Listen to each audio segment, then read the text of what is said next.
Jonibek Ahmedov Farg'onalik o'zini ishini eng ustalaridan. To'g'risi boshida unaqa darajada qiziqish bo'lmagan. O'zingizni farzandingizni o'z sohangizda bo'lishini xohlaydingiz? U odam haqida eslaganda Ish birinchi o'rinda bo'lgan har doim. Ustoz va shogird masalasi qanaqa? Kasb orqali juda ham ko'p insonlar bilan gaplashdik. sochi o'sgan sari chiroyli o'sishiga ishlaymiz-da biz. Klientni ham tushunish kerak.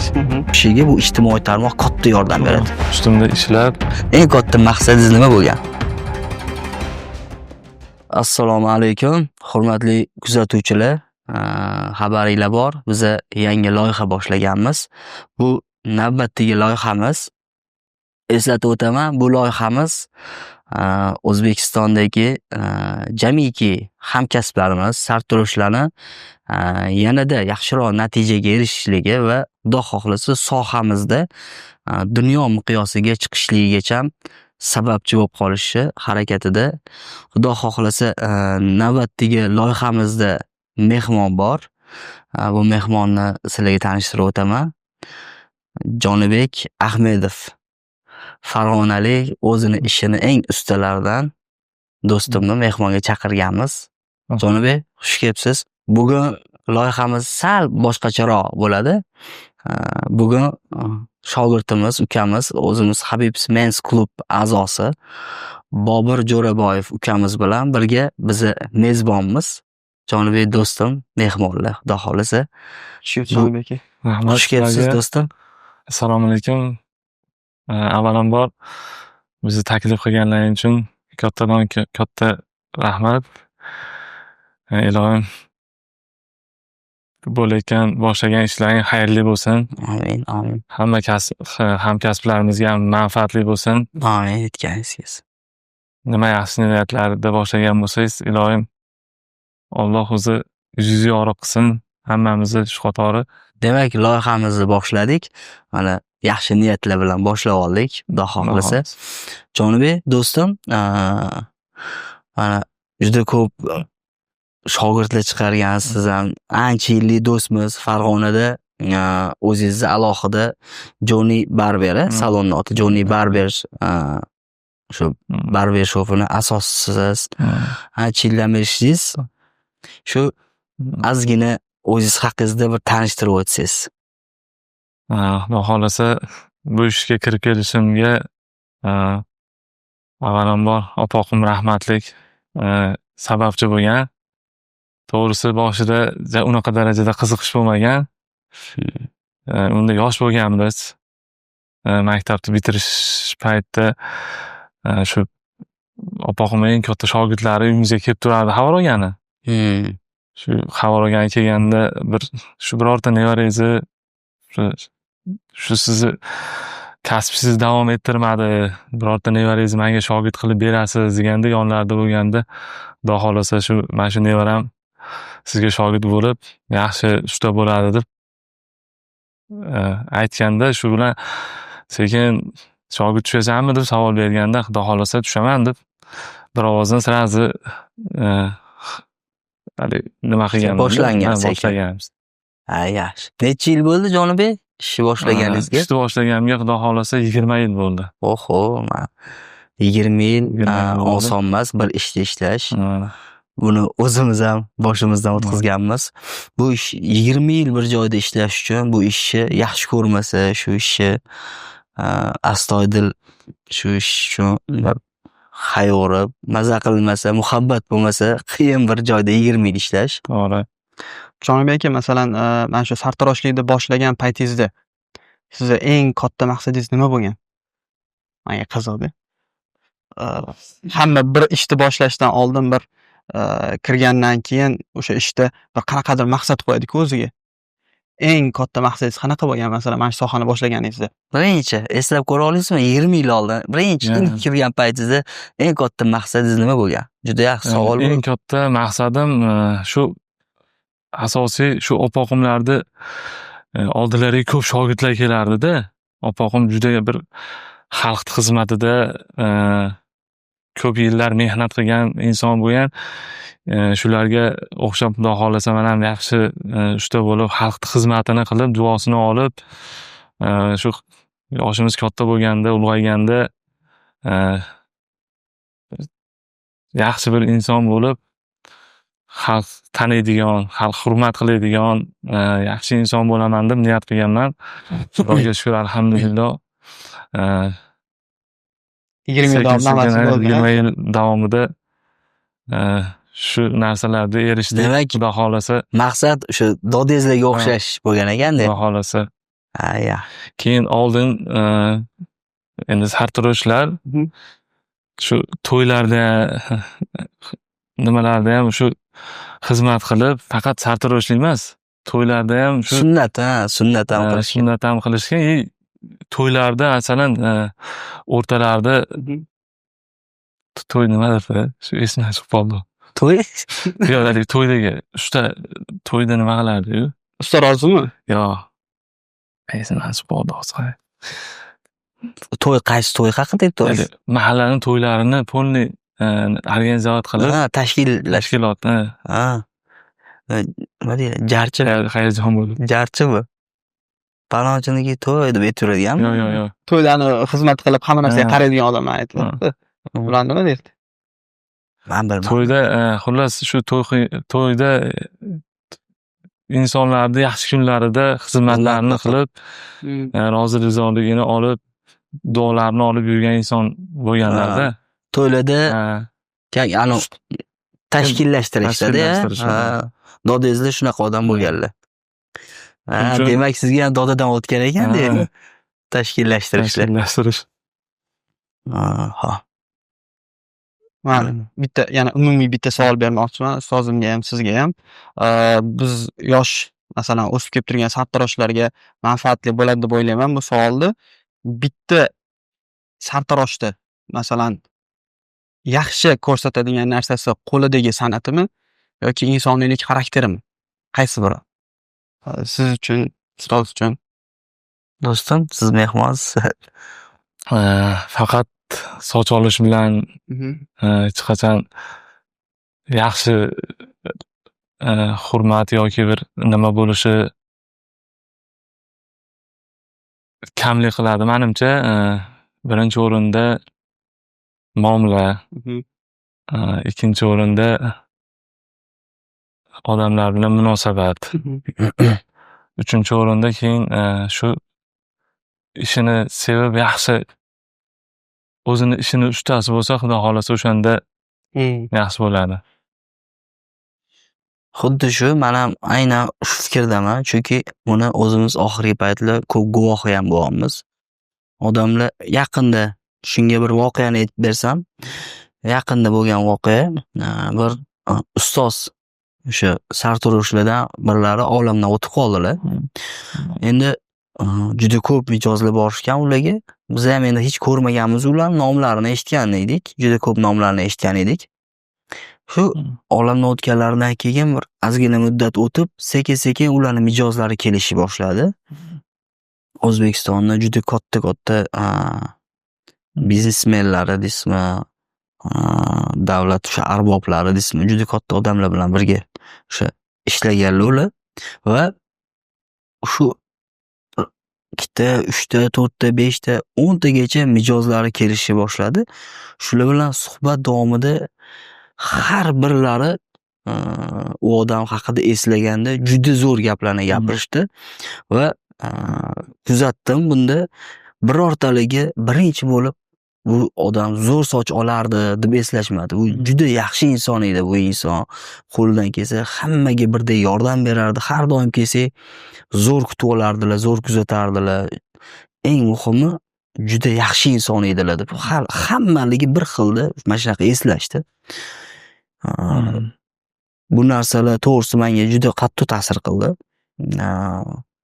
Qarang, shuncha yil ishlagan ekanlar, ancha yil ishlagan bo'lsalar, birorta odam soch olishingiz bilan eslamayapti-da, tushunyapsizmi? Yaxshi insoniylik bilan. Bundan kelib chiqadi Bobur. Birinchi o'rinda har doim insoniylik turadi. Soch olish keyingi darajada. Chunki birinchi agardaki men juda ko'p kuzatganman. Agardaki sochchi zo'r olgani bilan u odamning muomalasi bo'lmasa, bir odamgarchilik bo'lmasa, mijozlarning ko'pi qaytib kelmagan. Soch olishi zo'r yoqsa ham, u o'zi yoqmasa odamni qaytib kelmagan joylari juda ko'p bo'lgan. Buni juda ko'p guvohi bo'lganmiz. Men o'zimga ham klientlarning o'rtasida ko'p savol javob qilganman. Okay, mana shuncha 10 yildan beri kelar ekansiz, 15 yildan beri, 20 yildan beri kelar ekansiz. Nima uchun kelasiz shuncha paytda? Nima sizni ushlab turadi desam, birinchi o'rinda menga birinchi o'rinda muomalang yoqadi deyshadi. Misol uchun doim yaxshi kayfiyatda, doim bir xursand bo'lib chiqib ketamiz shu yerdan. Oldiga kelib bir suhbatlashib, maza qilib, sochchi ham misol uchun yaxshi o'zimizga doim yoqadigan qilib olib bergansan shuncha yildan beri deb aytishadi. Ko'ryapsizmi? Birinchi o'rinda sochchi zo'r olishingiz turmasligini men aynan mijozlarning o'zini og'zidan ham ko'p eshitganman. Mana shu narsalarga hamkasblarimiz ham, yosh o'sib kelayotgan ukalarimiz ham aynan shu narsaga juda ham diqqatli bo'lishligini xohlab qolardim men o'zim. Demakki, zo'r soch olish bilan emas, insonlarga yaxshilik qoldirib hamda o'zini axloq taraflarini yaxshi ko'rsatishi bu sartaroshdan eng muhim anaqangi jihatlardan ekan. Juda eng muhim. Jonibek, men sizni eskidan bilaman, shu necha yildan beri o'sha yangi ishlab yurgan paytingizda men shunaqa narsani ko'rganman, sizda ishga bo'lgan ishtiyoqingiz juda baland bo'lgan. Hattoki Farg'onada shunaqangi bir tadbirlar uyushtirardingiz, shunaqangi bir shoular uyushtirilgan paytlar bo'lgan. Men o'zim esimda, esingizda bo'lsa, men ham borib taklif qilardingiz, kelinglar, xursand bo'laman. Borganmiz, bir nechtasida qatnashganmiz ham. To'g'ri. O'sha tadbirlarda ko'rardim, juda aktiv edingiz. Ishga bo'lgan ishtiyoqingiz juda baland bo'lgan. Oradan vaqtlar o'tyapti, boshqa qilyapti. Bugun Jonibekda aynan shu ishtiyoqlarni ko'rmayapman. Bunga sabab nima bo'ldi? Misol uchun, hali ham oldingizda to'la shogirdlaringiz, hali ham shu ishxonada, aynan shu ishdasiz, lekin o'sha boshida ishtiyoq yo'qolishiga yoki bir susayish yo'qolmagandir, sal susayishiga nima sababchi bo'ldi? Shu narsa doim menga qiziq bo'lgan. Juda ko'p gapirganman bu haqida o'zizga ham. O'shani bir balkim misol uchun bizani ko'rayotganlarimizda, bizani ko'rayotgan ko'ruvchilarda, tomoshabinlarda ham qaysidir hamkasblarimizda shunaqa holatga kelayotgan bo'lishi mumkin. Misol uchun aynan shu holat kuzatilayotgan bo'lsa, mana narsalardan ehtiyot bo'linglar degan bir maslahatingizni mana bir berib ketsangiz. To'g'ri, oldin juda ham ishga qiziqishimiz, nimamiz kuchli bo'lgan. Ish birinchi o'rinda bo'lgan har doim. Fokus ishda bo'lgan. Fokus faqat ishda bo'lgan. Vaqtlar o'tib, ayrim sabablarga ko'ra sal ishda boshqa ishlarga ham orada chalg'ib qoldik. O'shani hisobiga sal dangasa bo'lib qoldik. Hozir Xudoga shukr, sekin yana ishga bo'lgan ishtiyoq yana ham rivojlanyapti, Xudo xolasa. Avvalambor hamkasblarga birinchi o'rinda o'zini ustida ishlab, Xudo xolasa dam olishlarda ham vaqtida dam olib tursa, Xudo xolasa ishga bo'lgan muhabbat yana ham kuchayar ekan. Demak, tinimsiz ishlash va boshqa narsalarga chalg'ish yaxshigina ishga bo'lgan munosabatni susaytirgan sizni. Dam olish ham juda katta rol o'ynaydi. Dam olish birinchi o'rinda. Ish tugamaydi hech qachon. Odam o'zi uchun ham vaqt ajratish kerak ekan. To'g'ri, oldin biz ham xuddi shunaqa edik, endi hozir Xudoga shukr, sekin-sekin o'zimiz uchun ham vaqt ajratadigan payt kelibdi. Vaqt o'tgan sari shuni tushunib yetyapmiz. Shuning uchun birinchi o'rinda odam o'zi uchun vaqt ajratish kerak, o'zini ustida ishlash kerak. O'shanda ishga bo'lgan muhabbat, ishtiyoq yana ham kuchayadi. Tavsiya qilaman Xudo xolasa hamkasblarga. Masalan, Jonibek aka, farzandingiz bormi? O'zingizni farzandingizni o'z sohangizda bo'lishini xohlardingiz? Xohlardim. Masalan, ko'p yoshlar borda hozirgi paytda nima ish qilishini bilmaydi. masalan, universitetda o'qishadi, boshqa qilishadi yoki qaysidir ota-ona farzandini qaysidir ish bilan mashg'ul bo'lishini xohlaydi yoki qanaqadir bir joyda band bo'lishini xohlaydi-da. Masalan, o'zingiz mana shu sohaga ota-onalar nima uchun farzandini berib o'rgatish kerak yoki masalan bitta qaysi bola bu sohaga nima uchun qiziqib kirish kerak, bu sohada nimalarga erishsa bo'ladi va nimalarni yo'qotsa bo'ladi? Qanaqa fikringiz shu haqida? Masalan, kimdir sizga farzandini shogird qilib bermoqchi, masalan, nima sababdan bersa, farzandi uchun, kelajagi uchun yaxshi bo'ladi? Zo'r savol bo'ldi. Bu savolga shunday javob berardimki, avvalambor eng halol kasb.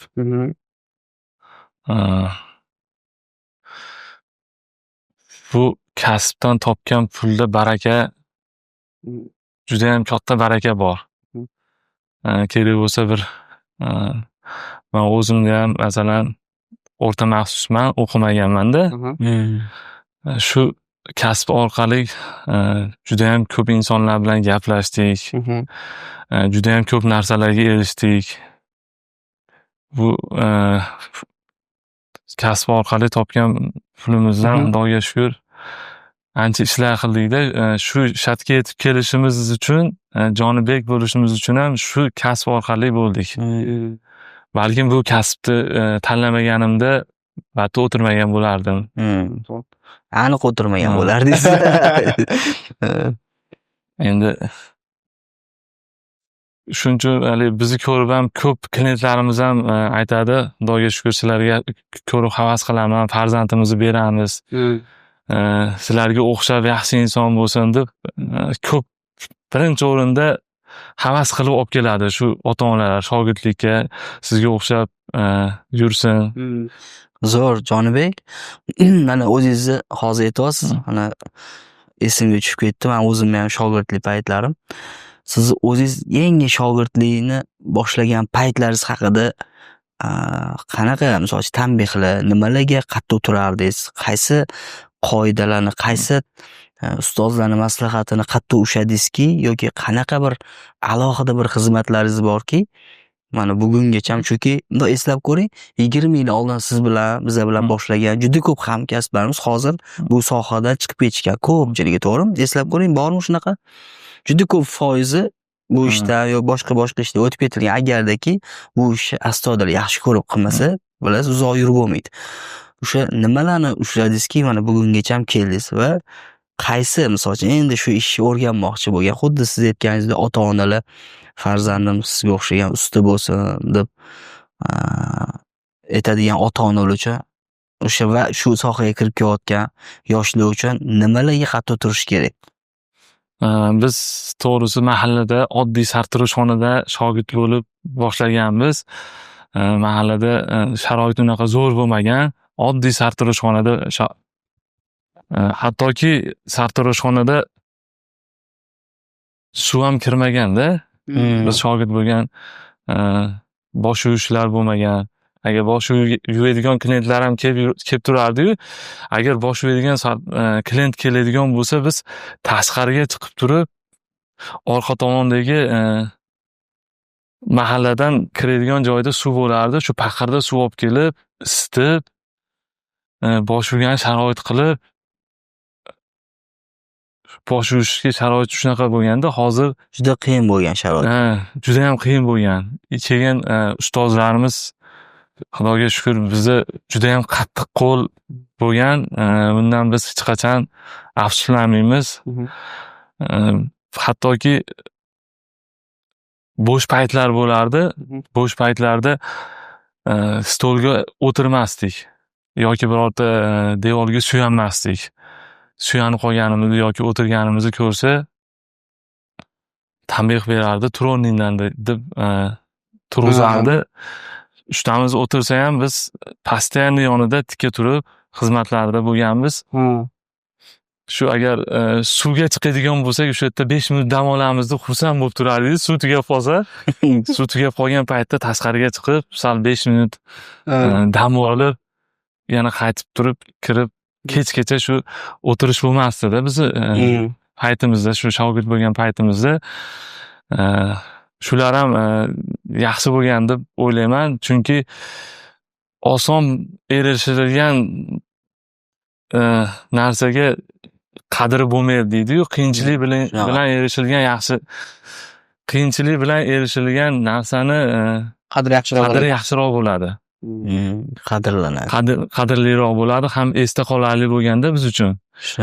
Hozir keyin ko'p hamkasblarimiz juda ham dangasa bo'lib ketyapti. Yosh shogirdlar, har xil shogirdlar keladi o'zimizga ham. Biz shogird bo'lgan paytlarimizda ustozimizni kelishlariga to'g'risi choylarni damlab chiroyli kelishlariga ham Yetishmasa ham. aytishmasdi. Xonani tozalab, uborka qilib, hamma yoqda toza, pokiza, tozalikda gap ko'p. Ustozlarimiz juda ham ko'p gapirishgan. Tozalab, choylarni damlab tayyor qilib turardik. Ustozimiz kelib xursand bo'lardi. O'shanda o'zimizga ham bir boshqacha bo'lardi-da. Hozir shogirdlarda ko'pchiligi, hammasini aytmayman, ayrimlari bizdan keyin 1 soat, 2 soatdan keyin kelishadi-da. Nimaga kech qoldingiz siz? U bahona bo'lib qoladi. Bahona emas-da, u mashina bo'lmadi. Yo, uxlab qolibman. O'paganda. Bu astoydil, chin dildan yondoshsa, kerak bo'lsa piyoda bo'lsa ham kesa bo'ladi. Shu. Va shu joyiga ikkala ustozlardan so'ramoqchiman. Hozirgi davrda ustoz va shogird masalasi qanaqangi bo'lishi kerak va ularning o'rtasidagi munosabat qanaqangi bo'lishi kerak? Chunki biz ham shogirdmiz va bizdan keyin ham shogirdlar kelishadi, boshqa bo'ladi. U o'rtadagi munosabat qanaqangi bo'lishi kerak? Ustozga nisbatan shogird, shogirdga nisbatan ustoz qanaqangi bo'lishi kerak? Fikrlaringni olsak. Ustozga bo'lgan hurmat juda ham kuchli bo'lishi kerak. Chunki ustozni roziligida gap ko'p. Hozirgi shogirdlar birinchi keladida qanchada usta bo'laman deydi birinchi o'rinda. Oldin ustozni yonida yurib, xizmatini qilishni o'ylamaydi-yu, tezroq ketishni o'ylaydi. Shu bunaqa holat juda ko'p uchraydi. Men ko'p hamkasblarga, shogirdlarga maslahatim birinchi o'rinda shu ustozni 1 yilmi, 2 yilmi faqat xizmatini qilib, duosini olsa, Xudo xolasa o'shanda yaxshi natijaga erishadi deb o'ylayman. Men ham aynan shu fikrdaman. Biz ham o'sha shogirdlik paytimizni ko'p kuzataman va hozirgi bugungi kundagi aynan ish o'rganish jarayonidagi shogirdlar o'zini tutishini juda ko'p kuzataman. Biz ham aynan shu joniga aytgandagi o'zim ustozlar ham ko'p aytganman. Qattiq qo'l bo'lishgan o'ziga yarasha, lekin juda ko'p narsani o'rgatishgan bizga. Misol uchun ishga bo'lgan munosabat. Mana misol uchun bilasizlar, men ertalab vohlikdan kelaman. Misol uchun ishim bo'lmasa ertalab vohlik. Mana Bobur o'zingiz ham guvohsiz. Ertalab vohlik turaman, vohlikdan kelaman. Misol uchun 8 da ishxonada bo'laman. 8 ham bo'lmaydi bir xillarda. Ertalab vohlik kelib, sekin boshlayman ishimni. Kech payt endi vohlik tugataman, 6 dan keyin ish tugataman. Mana shu ertalab vohlik turib ish boshlashlarimız bu hammasi ustozlardan o'tgan. Bizning ustozlarimiz ustozlarga xizmat qilganimizda, masalan, aytyapsiz-ku hozir, ustozlarga xizmat qilganimizda hech qachon bir og'irlik qilmagan. Ustozlarimiz urushsa, ustoz mana shunaqa bo'ladi, ustozning haqqi bor urushishga. Biz o'zimiz noto'g'ri ish qildikki, o'shancha gap eshitdik deb qaraganmiz. Hech qachon ustozimizga shu boy aytganingizdek, biron marta ichimizda ham gap qaytarmaganmiz-da, ustozimizga hattoki bor. Ichimizda ham ustoz unaqa emas, men bunaqa-yu demaganmiz-da. Hatto ichimda ham o'zim ham gapirmaganman-da, cho'g'isi. Shunaqa bir ustozlarni qandoq bo'lsa shundoq yaxshi ko'rilgan. Hech qanaqa bir aybi yoki bir nimadir, insonmiz-ku, hammamiz bir xato qilamiz, bir joyi keladi, ustozlar bilsangiz nimadandir jahli chiqqanda ham shogirdmiz o'zimizda ham bir xil bo'lib qoladi. Jahl qilib yuborishadi yoki qattiqroq gapira olishadi yoki bir boshqa joyi keladi. O'shunaqa paytlarda ham hech qachon ustozimizga ularni bizga bo'lgan munosabatlarni hech qachon xafa bo'lmaganmiz. Jahlimiz chiqmay. Ustozlarni qandoq bo'lsa, shunday yaxshi ko'rganmiz. Ishonasizmi? Astoydil yaxshi ko'rganmizki, ustozlar haqida bir nimadir narsalarni обсуждение, muhokama qilmaganmiz. Qandoq bor, shundoqcha yaxshi ko'rganmiz ustozlarni. Shunaqangi xizmat qilganmiz, misol uchun yaxshi ko'rib xizmat talashardik shogirdlar bilan, talashib xizmat qilganmiz. Azamat akamlar bor, misol uchun Eldor mana hamkasbim o'sha paytda, undan tashqari yana boshqa ustozlardek. Hammamiz shunaqa astoydil yaxshi ko'rib xizmatlarni qilardik. Va ustozlar shunaqangi duo qilishgan, esimda-da, so'zma-so'z duolari esimda, yosh bo'lganman. O'sha birinchi Avaz akam, o'sha birinchi ustozimman va undan keyingi Akmal akam va undan keyingi ustozlarni ham qilgan duoligi har doim esimda. Ishonasizmi, aynan shu ustozlarni yaxshi ko'rganimiz uchun va ularni shu qilishgan duoligini bugun aynan shu duolarda bugun yashayapmiz. Ular nima deb duo qilishgan bo'lsa, hammasini Alloh bizga berdi. Hammasini. Ko'p aytaman, bitta sartaroshlik kasbi uchun berish kerak bo'lgandan ko'pini bergan bizga Alloh. Allohga behisob shu ustozlarimiz sababchi bo'lishgan har doim. Endi aytishardi, oldin yoshligimdan aytishardi. Bizga ustozlar har bitta narsani bitta gapirib o'rgatishmagan. Mana Jonibek o'zingiz ham bilasiz. To'g'ri. Bizni faqat ko'rib o'rganganmiz ustozlarga. Faqat havas ko'zi bilan ularni kiyadigan kiyimligi bormi, o'zligini tutishligi, yurish turishligi, hayot tarzligi faqat havas qilganmiz. Misol uchun Akmal akamni mijozlarni ustida aynan yuz tuzilishiga qarab ishlash bo'yicha mana shunaqa darajada havasim kelib qarardi. Doim misol uchun bir narsalarni menga gapirib o'rgatishmagan, lekin qattiq havas qilib, ularni qattiq yaxshi ko'rganimiz uchun o'sha gapirib o'rgatmagan narsalari ham o'tib ketib qolganini ko'p kuzataman-da. Bugungi kungacha ham biz uchun ustozlarimiz eng zo'ri bo'lib turaveradi. Umrimiz oxirigacha aynan shunaqa bo'lib turaveradi. Shogirdlarimizga ham birinchi o'rinda ijtimoiy tarmoqlar bo'lib qolgan-ku hozirgi kunda. Qaysidir narsalar, mashhurlik, bir narsalar bo'lib qolgan. Ishoninglar, agardaki ustoz sizlardan rozi bo'lsa, ustoz sizlarning haqqingizga astoydil mana aytasiz, choylarni damlab dorsiz, o'sha qaysidir xizmat paytida xursand bo'lib ketgandan siz uchun bir nimadir gap gapirsa, ishoning, juda ko'pini ijobat bo'lganini o'zim hayotimda ko'rganman. Faqat shu birinchi o'rinda rizochilik, astoydillik, hurmat, e'tibor va undan keyin ham mana usta bo'lib chiqqandan keyin ham doim ustozga bo'lgan hurmat joyida turish kerak deb o'ylayman. Shu bilan bitta anaqani aytib beraman, bir katta ulamo odam aytib bergan edilar. Bir ilm majlisi bo'larmish. Ilm majlisi bo'layotgan paytda bir olim odam dars o'tayotgan bo'lar ekanlar va ko'chada yosh bolalar futbol o'ynayotgan bo'lagan, to'p tepib.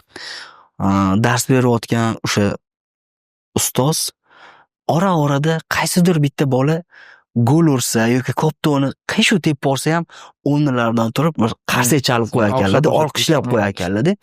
Bunga o'quvchilar hayron bo'lamiz, ustoz nimaga unaqa qilyapsiz, shuncha bola o'ynayapti, lekin aynan shu bolada qarsak chalyapsa, bu odamning otasi menga ustozlik qilgan joyi bor edi. O'sha ustozlik hurmatidan o'g'illarimni bir o'yiniga bir balet qilib qo'yganman, qarsaklab, olqishlab qo'yganman deb aytgan ekanlar. O'shaning uchun ustozni faqat yonidan emas, orqasidan ham har doim yaxshi gaplar bilan eslash kerak, hurmat qilish kerak. Doim ehtiromda bo'lishimiz kerak. Ana o'shanda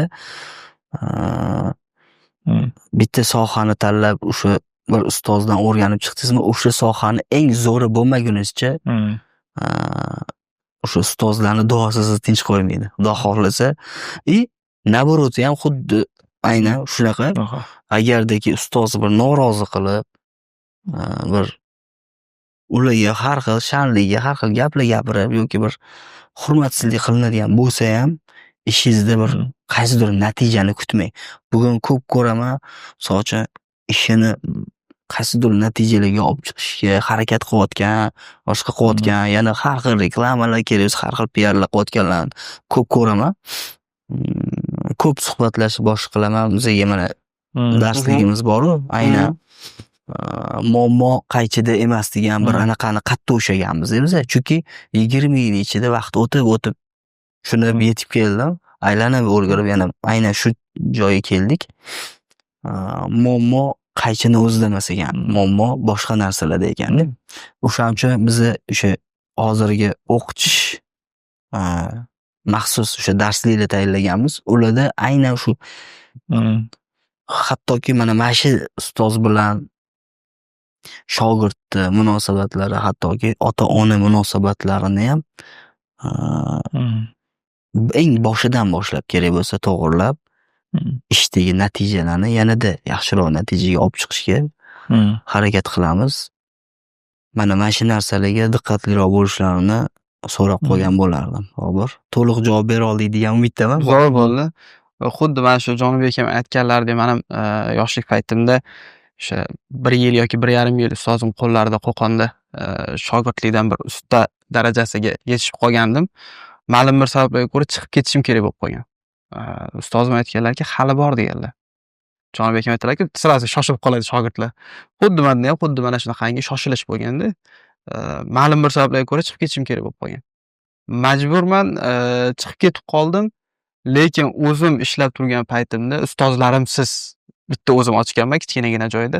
Bitta o'zim ishlab turgan paytimda qaysidir mijoz kelardida so'ragan narsasini chiqarib bera olmasdan 1 soat, 2 soatlab qiynalib ketardim. Xuddi o'shani Jonibek ham aytganlaridek, biz shogirdlar o'sha ustozni oldidaligimizda yaxshi ekanmiz. O'sha addini bo'lgandan keyin ma'lum bir tajriba yetmasligi baribir ustoz kerak bo'ladi. Va o'sha ustozlarning dastiga, duosi bilan ancha yaxshi holatga chiqamiz ekanda. Shunaqa ustoz umrimiz oxirigacha kerak bo'ladi. Ustoz bilan juda ko'p aylanma yo'llardan kesib chiqsa bo'ladi. Chunki u ustozlar bosib o'tishgan u yo'lni, "Voy, unaqa emas, va bunaqa." Bugun ko'p ko'raman, shoshib harakat qilayotganlar, tez bo'lgisi kelayotganlarni. "Yo'q, shoshma." Mana xuddi Bobur aytgandek, "Sen o'zi rostdan usta bo'lsang, ustozing o'zi aytadi. Bu bosadigan payting keldi, davring keldi, bos." deb o'zi ustoz o'zi aytadi. Oxirgi vaqt hamkasblarimizda juda ko'p uchrayotgan holat sartaroshlik sohasida bir joyda qotib qolish yoki bu yog'iga nima qilishni bilmaslik, hattoki qilib turgan kasbini o'zgartirib boshqa ishga o'taymikin deb o'ylab qolayotganlar ham juda ko'p uchrayapti. Lekin bu holatni o'zgartirib yanada kattaroq yutuqlarga erishish mumkinmi? Albatta mumkin. Bugungacha ham juda ko'p davlatlarda master-klasslar uyushtirdik. Yuzlab sartaroshlarni aynan shu muammolariga yechim berib keldik. Bugun ham beryapmiz. Biz yanvar oyida 26-yanvardan 30-yanvargacha 5 kunlik maxsus dars tashkil qilganmiz. Men shaxsan o'zim 100% kafolat beraman. Bu 5 kunlik darsimiz nafaqat sohamizda, hattoki hayotimizda yangi darajalarga chiqishga juda ham katta yordam beradi. Hammanglarni darsimizda kutib qolamiz. Va yana biz yoshlarga texnika bo'yicha, masalan, soch olish texnikasi bo'yicha ikkalalangan savol. Bu juda ham ko'pchilik biz o'zimizdagi birga ishlayotgan sheriklarimizda ham bor va bizni taniydigan yoki endi shogirdlikka kirib kelib turgan bolalarda ham juda ham ko'p bor bu savol. Sartaroshlikda misol o'zini sohasida eng zo'r qilish uchun 3 ta eng muhim texnikasi nima? Masalan, ustozimizda ko'pchilik biladi, klassika sochni kantovkasi bo'yicha misol ustozimiz o'sha narsaga juda ham ahamiyat berishadi. Sizda va ustozimizda eng muhim bo'lgan 3 ta texnika, misol qaysi narsaga eng e'tiborimizni qaratsak, klientni yana ham mamnun qila olamiz? Eng muhimi sochda, misol shogird bola o'rganadi, sochni olishni boshqadan o'rganadi, eng muhim ahamiyat berish kerak bo'lgan 3 ta nuqtasi. Bitta nuqtasi kantovka. Eng asosiy nuqtasi, yana bitta nuqtasi, sochni olganingizda siz yoningizda zo'r turishi mumkin. Asosiy klient uchun ertasiga borib uyda bosh yuvgandan keyingi nuqta asosiy nuqta bo'lsa kerak deb o'ylayman men. Chunki baribir biz o'zimizni ishimizni ko'rsatib, fenda ukladkalar qilib, chiroyli qilib qo'yishimiz mumkin. Ertasiga uni klient borib uyda qilganda boshqa narsa chiqishi mumkin-da. Asosiy masalan, kayfiyatga ta'sir qiladigan narsa yo ishga ketayotganda yoki bir tadbirga ketayotganda shu narsani sochni boshni yuvgandan keyin o'zi ukladka qilsa o'xshamay qolishi mumkin. O'shaning uchun men shuni o'ylaymanki, shu klientni ertasi sochni oldirgandan keyin keyingi holati muhim bo'lsa kerak deb o'ylayman. Demak, to'g'ri yuzga to'g'ri forma berish haqida aytyapsiz. Siz uchun nima ustoz? Eng muhimi. Soch olganda ahamiyat berishim kerak bo'lgan va ahamiyat berishimiz kerak bo'lgan eng muhim nuqtalari qaysi? Qaysini zo'r qoyillatib qo'ysak, o'sha mijozga ham va o'zimiz ishimizda ham zo'r ko'rinadigan narsa. Men o'zimda eskidan shu ustozlarimizdan o'rgangan shu eng muhim nuqtalardan bittasi, muammo ham o'zi aynan shu nuqtada boshlanadi.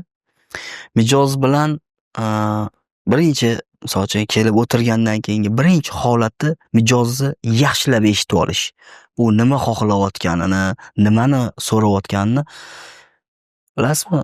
To'g'ri narsa qilib berish uchun, unga yarashadigan, unga yoqadigan narsa qilib berish uchun, aynan soch turmagi uchun uni diqqat bilan eshitish kerak. U nima xohlayotganini ko'pchilik yaxshi eshitmaydi va ko'ngil to'lmaydi keyin mijozlarni. Birinchi o'rinda eng qattiq qaraydigani bu aynan u nima xohlayotganini diqqat bilan eshitib olish. Va iloji boricha mutaxassis sizku, to'g'ri? Mutaxassis biz bo'lganimizdan keyin u xohlayotgan narsasi unga yuziga tushadimi, tushmaydimi, buni aniq tushuntirib bera olish. Bu shart bu. Endi misol uchun, biz qayerdan bilamiz? Misol uchun hamma ham bilavermaydi-yu deyishinglar mumkin. Yuzga u nima tushadi, nima shu. Biz aynan shu narsani yuzni formasiga qarab ishlash ustozimizdan juda ko'p o'rganganmiz va doim men shogirdlarga maslahat beraman.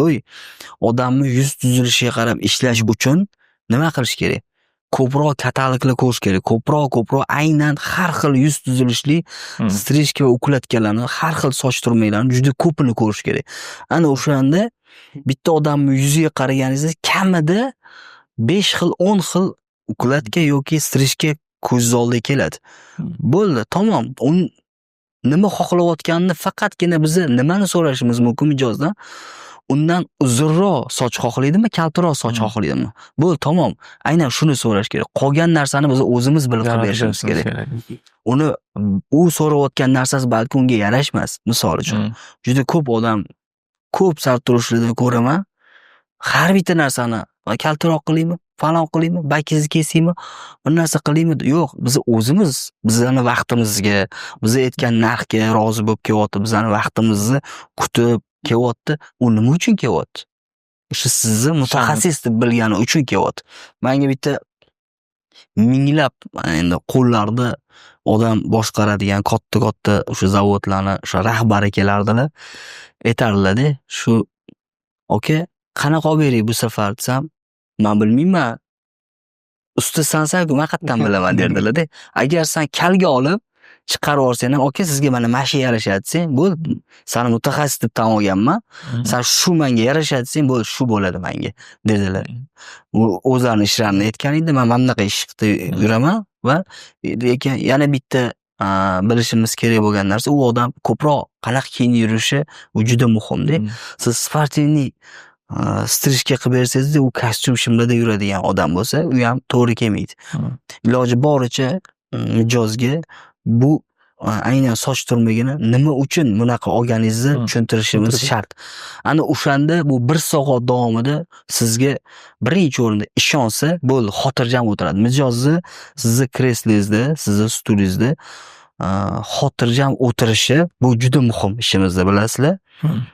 O'shaning uchun iloji boricha birinchi o'rinda mijozni yaxshilab eshitish va uni yuz tuzilishidan kelib chiqib, aynan unga yarashadigan soch turmagini qilib berish bu eng tochkalari va muomala eng muhimlaridan bittasi. Juda ham foydali bo'ldi.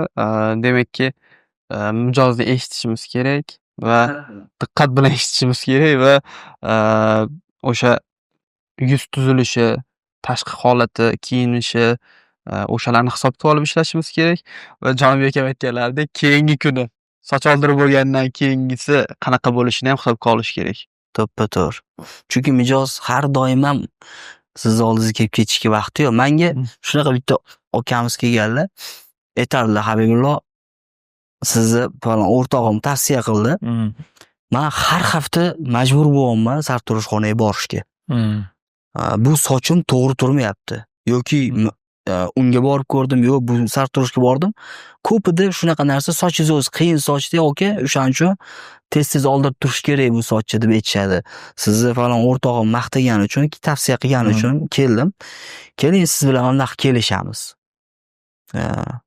Men har hafta soch oldirishga kelib yurishga vaqtim yo'q.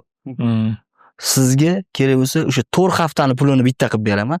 Menga 1 oyga yetadigan, hech bo'lmasa 15 kunga yetadigan soch qilib bering. Shu tursin.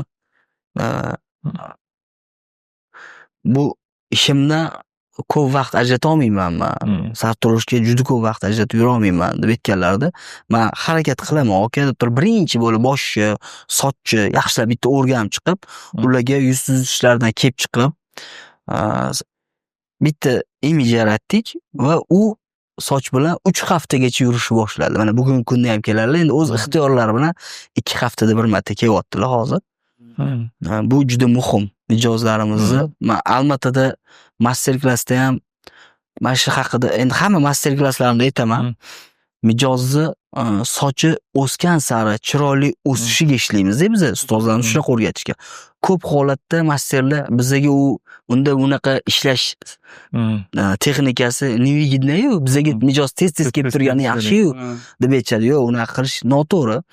Xuddi hozirgi aytgandek, hamma ham har doim ham sartaroshga tinmay boraverishga vaqti yo'q. O'shaning uchun unaqa har haftada tez-tez yoki formasi buziladigan sartaroshlarni, unaqa strishka qilgan sartaroshlarni hamma joydan topa oladi.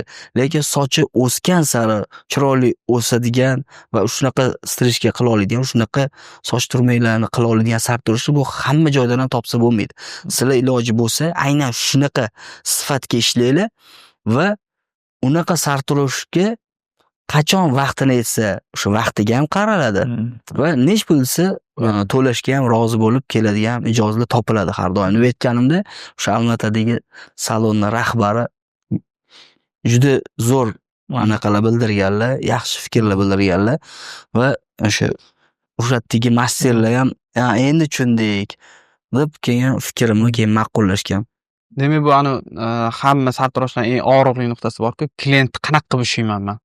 O'sha klient menda qanaqa qoladi degan savoliga ham o'sha eng to'g'ri javoblardan bittasi ekanda bu. Ya'niki o'sha klient bilan muammolariga to'g'ri yechim bera olish va tez kelsinmasda sifatli bo'lsin. Sifat bugun sifatda ushlagan sartaroshlar bu yog'iga yutadi, xudo xohlasa. Chunki bu mijozlar oldingi mijozlar emas, oldingidan ko'ryapsizlar, ijtimoiy tarmoqlar rivojlanib ketyapti. Hattoki masterlarga mijozlar o'rgatyapti. Qanaqa, "Men bunaqa qilib yurmaysan, nimaga sen ishingni bunaqa qilmaysan?" deb kerak bo'lsa, to'g'rimi bobur? To'g'ri. Ko'p kuzatamiz. Qaysidir mijozlar kerak bo'lsa bizga g'oyalar berishni boshlashyapti, misol uchun. Soch turmagida mana bu narsalarni olib kirsanglar bo'lar ekan deb qo'yishyapti-da, misol uchun. Oldingidan ko'ra mijozlar hozir talablar, takliflar, hamma narsa oldingidan emas, o'sib ketyapti.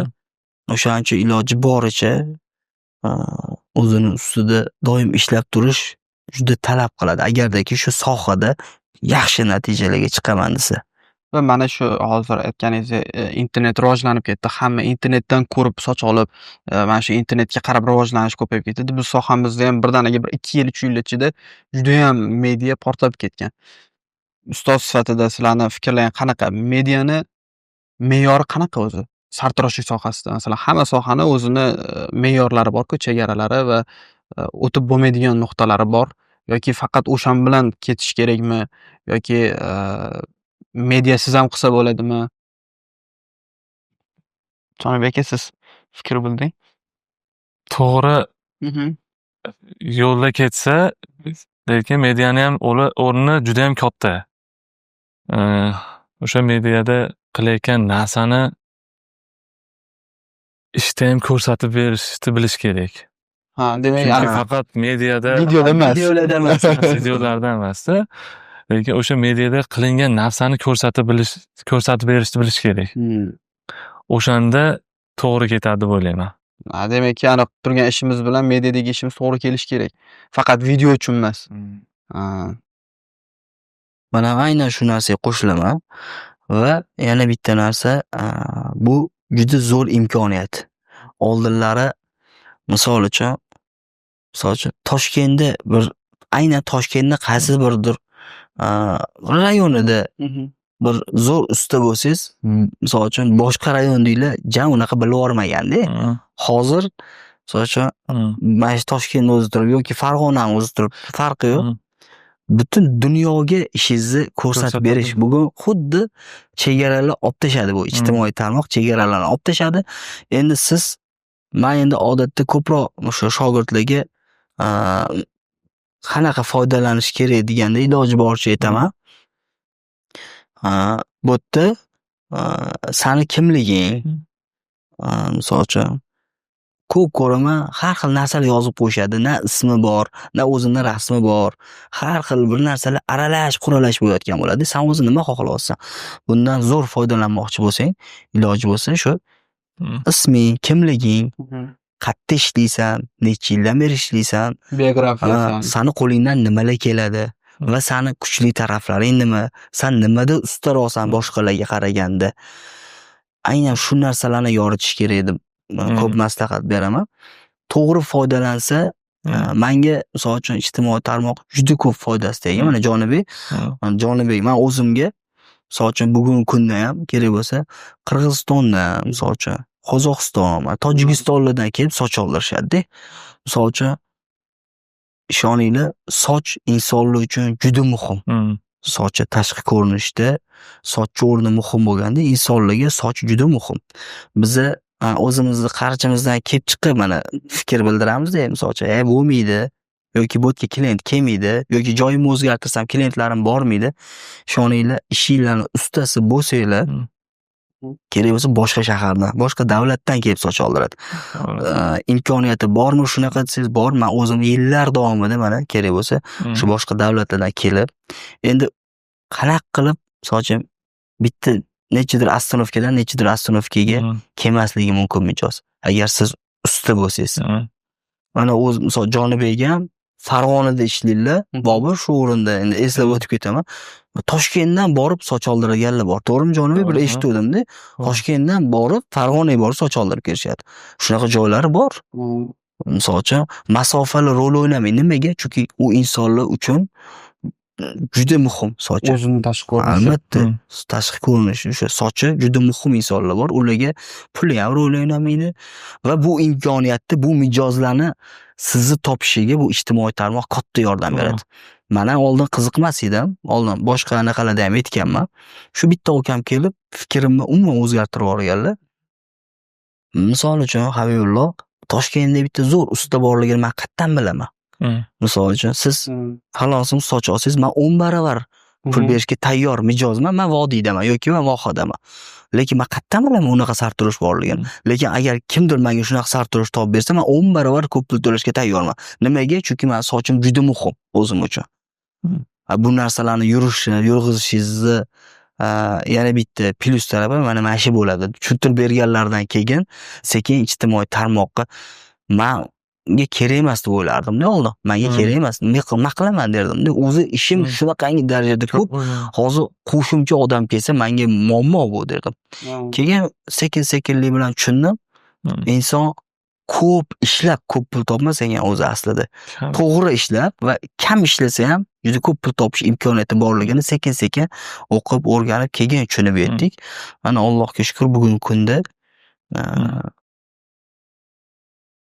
o'ylaganimiz, o'zimiz o'sha boshda boshlab kutganimizdan ko'ra ko'proq narsani Alloh berib turibdi. Shu to'g'ri foydalanilsa, menimcha, men ko'p endi o'zingizlarga ham ko'p aytaman. Kerak emas narsani ko'rmanglar. Chunki boya aytganingizdek, boshida aytdingiz-ku, fokus zo'r bo'lgan o'sha paytlarda. Bugun aynan muammo ham shunda-da, Bobur. Fokus tarqoq. Nimaga? Bu ijtimoiy tarmoqqa sababi, misol uchun, ta'siri juda katta. Shuning uchun ko'p ko'raman, telefonda o'yin o'ynab o'tirganimda yoki bir shogirdlikka kelib shu boya aytganingizdek, "Voy, bu narsani yig'ishtir. Sani maqsading nima? Ish o'rganishmi? Usta bo'lishmi?" Bo'ldi, faqat e'tiboring shunga qarat. Agardaki to'g'ri foydalanmasa, katta ziyonga ham ishlaydi bu narsa. Mijozlar bilan munosabat qanaqa bo'lishi kerak?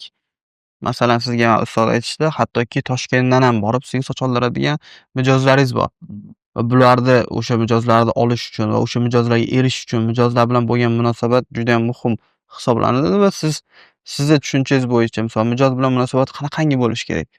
Qaysi yaqinlikda yoki qanaqangi uzoqlikda bo'lishi kerak mijoz bilan? Mijozlar bilan avvalo mijozlarni o'zini hurmatini joyiga qo'yib qo'yish kerak. Mijoz bilan ham o'rtada chegara bo'lishi kerak. Har xil bo'lar bo'lmas narsalarni ko'p shogirdlar bor, ishxonamda ishlaydigan har xil vaziyatlar bo'lganda, shunaqa vaziyatlar bo'lganki, klientlar bilan haligi chegaradan chiqib ketishadi. Bir xillar hazillashib, oxiri bir Janjalga ham aylanib ketishi mumkin. shunaqa holatlarni ham kuzatganmiz. O'shaning uchun imkon qadar chegarada hurmat qilib, klientni birinchi o'rinda ishlansa, Xudo xolasa yaxshi bo'ladi. Chunki biz o'zimiz boshimizdan o'tgan narsalarni o'ylasak, klientlarni masalan bir hurmat qilib, qaysidir paytda klientni ham tushunish kerak. Bir xillar shunaqa bolalar bor. Endi biz o'zimiz bilan ishlagan paytlarimizda zaril bo'lsa kechki payt 9da yoki 10da chiqib ham olib qo'ygan paytlarimiz bo'lgan.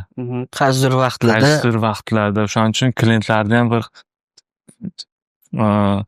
hammani o'zini prinsipi bor-ku. Yo, men 7dan keyin ishlamayman yoki 8dan keyin ishlamayman.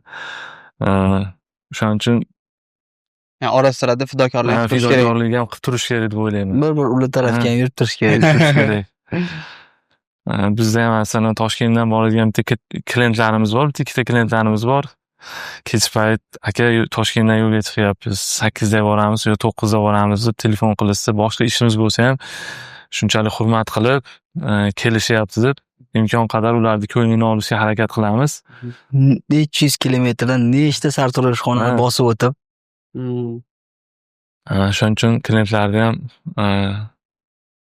vaqti kelganda hurmatini joyiga qo'yib Va chegarani ham birinchi o'rinda chegarani ushlash kerak deb o'ylayman. Zo'r. Jonibek, sizga savolim, mana hozir o'zingizni salonlaringiz bor. O'zingiz saloningiz qanchadir soch hozir ishchilar ishlashadi, to'g'rimi? Va siz o'zingiz yana alohida mijozlar bilan ishlaysiz, to'g'rimi? Shu o'zingizni mijozlar bilan ishlashingizga va salonni boshqarish birlashganda muammolar yuzaga kelmaydimi? Ham salon yurgazib, ham mijozlar bilan ishlaganda qanaqadir bir qiyinchiliklar yuzaga kelmaydimi sizda? Qiyinchiliklar ko'p bo'lib turadi. Bir xil payt to'g'risi ishdan bezib ham qolaman-da, shunaqa bo'lgan paytlarda. Ikki o't orasida qolib ketaman. Chunki ko'pchilik bilan ishlash to'g'risi qiyin. Ko'pchilikni boshqarish qiyin. Ko'pchilik bilan ishlash uchun o'zingiz ustingizda baribir ko'proq ishlash kerak. Yaxshi ustoz tanlash kerak birinchi o'rinda. Keyin endi haligi nima borku, bolani birinchi bog'chaga olib borasiz, keyin maktabga olib borasiz, keyin kollejga kiradi, institutga kiradi. O'shanga o'xshab vaqt o'tgan sari, tajriba o'tgan sari malaka oshib boraveradi-yu. O'shaning uchun biz ham mana shu salonda yurg'izishda birinchi o'zimiz ishlaganmiz. Keyin sekin-sekin 3 kishi, 4 kishi shu sekin-sekin kattalashib mana shu holatga kelganmiz, lekin bu osonlikcha bo'lmagan. Buni orqasida katta mehnat. Shu o'rinda bitta savol bersam, ma'lum. Mana hozir aynan yana o'sha holat boshiga qaytsangiz, yana shunaqa davom etarmidingiz? Misol uchun yana o'sha salon ochib, o'zingiz yoki mana men o'zim necha yil, 20 yillik tajribadan kelib chiqib aytaman, salonni boshqaruvi bu alohida mavzu. Lekin o'zingiz mijozlar bilan ishlashingiz u alohida mavzuda. O'shaning uchun aytmoqchi bo'lganim, mana boshidan boshlasangiz yana xuddi shunaqa tartibda ishlarmidingiz yoki nimadirlarni o'zgartirarmidingiz? Hozir yangi noldan boshlaganimda birinchi o'rinda o'zim ustimda ishlardim. Birinchi o'rinda o'zim ustimda ishlab, aslamni vaqtni o'zim uchun sarflardim. O'zim uchun sarflab, keyin salonda yurg'izish temasini отдельно buni o'ylab ko'rardim. Ko'rdingiz, aynan mana shu narsani shogirdlarim juda ko'p shogirdlar maslahat so'rab kelishadi-da. Men aytaman, sen salonlar bo'yicha ketmoqchimisan? Salonlarni set qilib, misol uchun ko'paytirib, bu boshqa narsa deyman. Lekin o'zing alohida ishingni ustasi, zo'r master bo'lmoqchi bo'lsang, u alohida boshqa narsa deyman. Birinchi tanlab olgan deyman. Tushuntirishga harakat qilaman. Chunki mijozlar bilan ishlaganingizda, misol aynan ishingiz bo'yicha, misol dars berishingiz mumkin, to'g'rimi? Bu narsada diqqatingiz bitta joyga qaratmasangiz, misol salonlarda bo'ladi, misol ishxonalarda muammolar ko'p bo'ladi. Doim o'zini ta'sirini o'tkazadi. Men maslahat so'rab kelganlar aytaman, sen kim bo'lmoqchisan? Birinchi aniqlab ol. Ikkalasi bitta ish emas bu. U ham bo'veradi, bu ham bo'veradi degan narsa yo'q. Misol aytishadi ustozlar.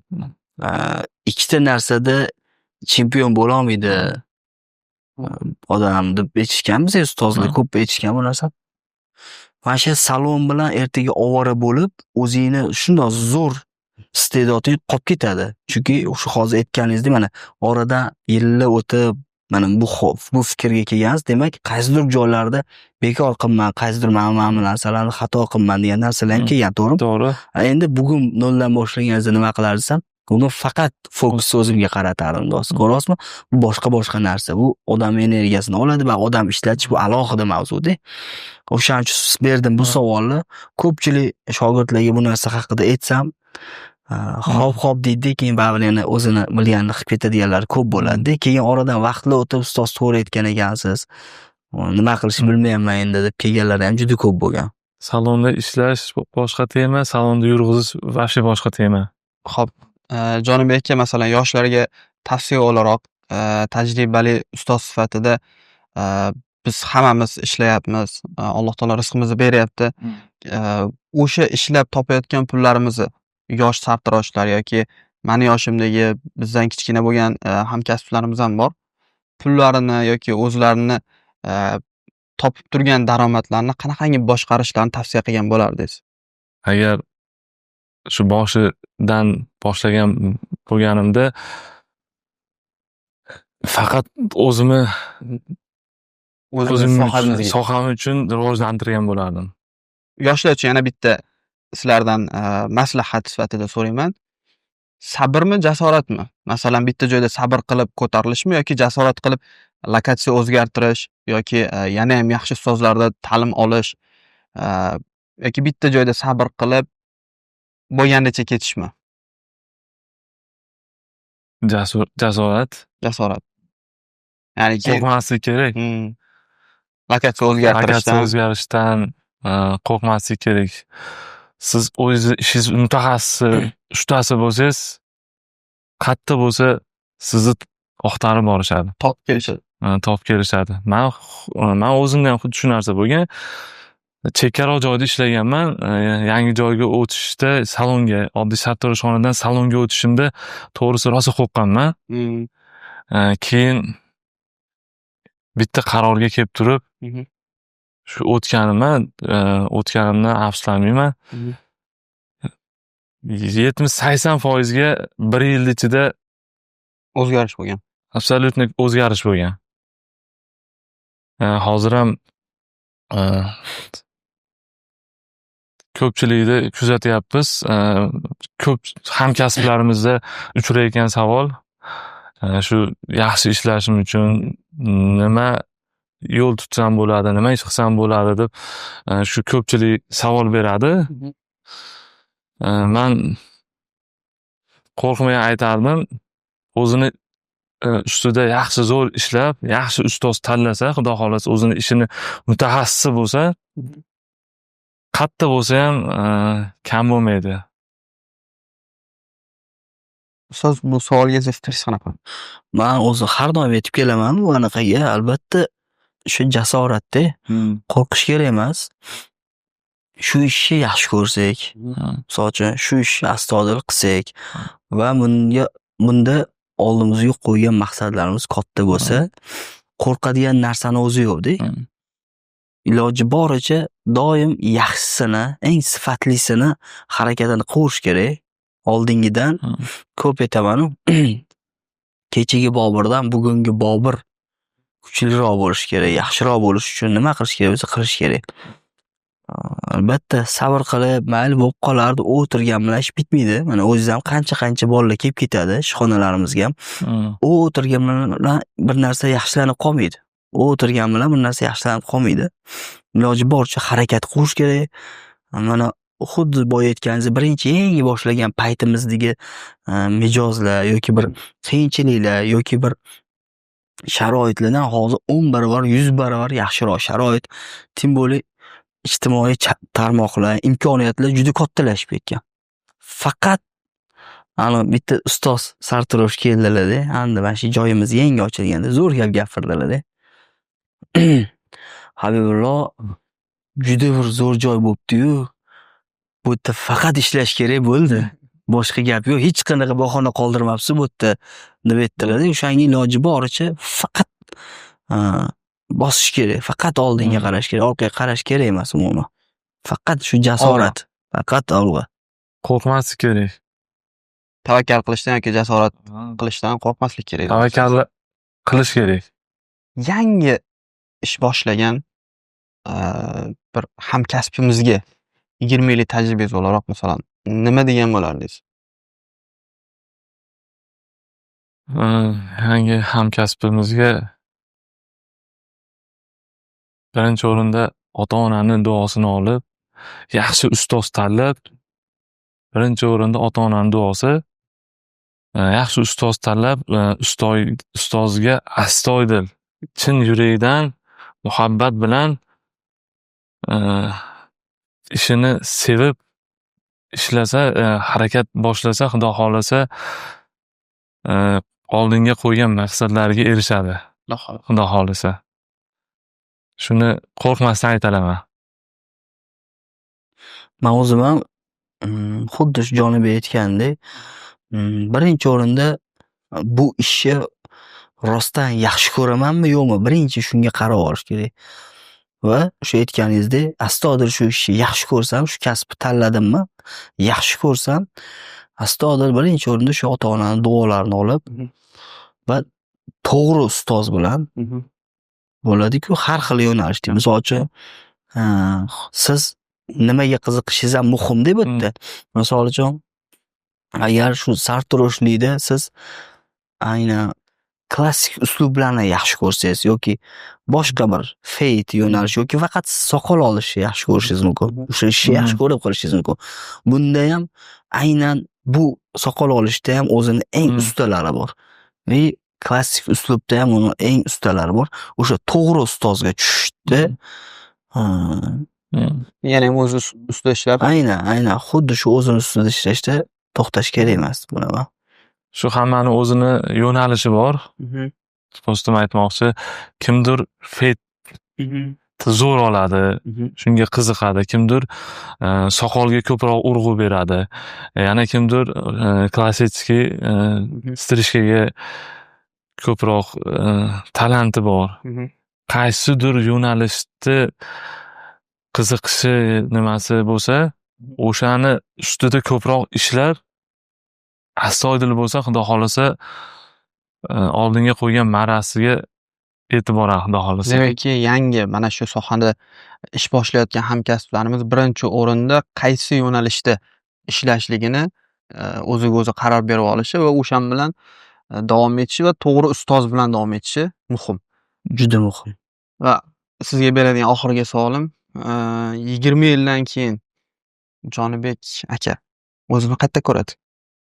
Qayerda deb o'ylaysiz o'zingizni? Juda qiyin savol berdingiz.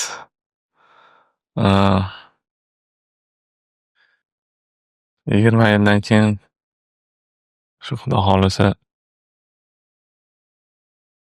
hamma yoqda o'zini chegarasi bor Ha, albatta. deydi-yu, shunga o'xshab biz ham shu o'zimizni ma'lum bir vaqtga yetganda Xudo xohlasa o'zimizga bir hurmatimiz shogirdlarni oldida, hamkasblarni oldida chegara bo'ladi-yu, shu paytda shu dam olib, shogirdlarni, farzandlarni duo qilib o'tirishni ko'raman o'zim. Xudo xohlasa. Xudo xohlasa, Alloh yetishtirsin. Va eng muhimi, ustozim 20 yildan keyin Habibulla Sultonov ustozim 20 yildan keyin o'zlari qanaqangi yoki qayerda deb tasavvur qilishadi. Endi bu haqda 20 yildan keyin bo'lsa, hozir 35 yosh bo'lsam, 55 yoshda bo'larkanman. Endi o'zi aslida Alloh nasib qilib, umr bersa, sog'lik berib tursa, Xudo xohlasa, shu sohani ichida bo'laman. Xudo xohlasa.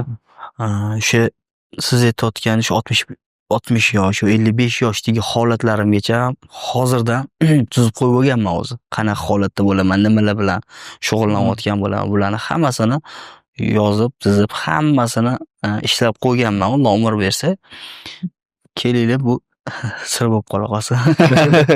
Xudo xohlasa, Alloh umr bersa, ichida xotirjamlik bo'lib tursa, bularni hammasini. Lekin aynan shu sohani ichida bo'laman. Xudo xohlasa. Xudo xohlasa.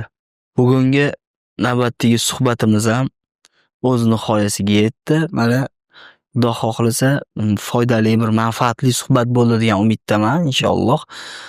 Do'stim, sizga ham kattakon rahmat. Yo'q demasdan, u necha yuz kilometrdan keldingiz, Xudo xohlasa. Oxirgi bir tilaklaringizni bo'lsa, bildirsangiz, shu bilan ko'rsatuvimizni yakunlaymiz. Sizlarga avvalambor rahmat. Shunchalik hurmat qilib, e'tibor qilib taklif qilganlaringga Alloh rozi bo'lsin, ilohim. Xudo xohlasa suhbatimiz chiroyli bo'ldi. Hamkasblarimizga manfaatli bo'ladi degan umiddaman, Xudo xohlasa. Sog' bo'linglar. Rahmat sizga. Salomat bo'linglar. Martabangiz ilohim bundan ham ulug' bo'lsin. Rahmat. Sizni ko'rganda har doim motivatsiya olamiz. Rahmat. Xudo xohlasa. Jonibekka katta rahmat. Biz uchun, Xudo xohlasa bizni kuzatib turganlar uchun juda ham foydali bo'ldi. Shaxsan men uchun juda ham foydali bo'ldi. Chunki har doim ham bu darajadagi katta tajribali ustozlar oldida turish bizga nasib qilmaydi. Har doim ham bo'la olmaymiz va mana shu imkoniyatni yaratib berganingiz uchun ustoz sizga juda ham katta rahmat. Ishlaringizga omad tilaymiz. Rahmat sizdan, ishlaringizga omad. Rahmat. Sog' bo'ling, salomat bo'ling. Rahmat. Oxirgi vaqt hamkasblarimizda juda ko'p uchrayotgan holat sartaroshlik sohasida bir joyda qotib qolish yoki bu yog'iga nima qilishini bilmaslik, hattoki qilib turgan kasbini o'zgartirib boshqa ishga o'taymikin deb o'ylab qolayotganlar ham juda ko'p uchrayapti. Lekin bu holatni o'zgartirib yanada kattaroq yutuqlarga erishish mumkinmi? Albatta mumkin. Bugungacha ham juda ko'p davlatlarda master-klasslar uyushtirdik. Yuzlab sartaroshlarni aynan shu muammolariga yechim berib keldik. Bugun ham beryapmiz. Biz yanvar oyida 26-yanvardan 30-yanvargacha 5 kunlik maxsus dars tashkil qilganmiz. Men shaxsan o'zim 100% kafolat beraman. Bu 5 kunlik darsimiz nafaqat sohamizda, hattoki hayotimizda yangi darajalarga chiqishga juda ham katta yordam beradi. Hammanglarni darsimizda kutib qolamiz.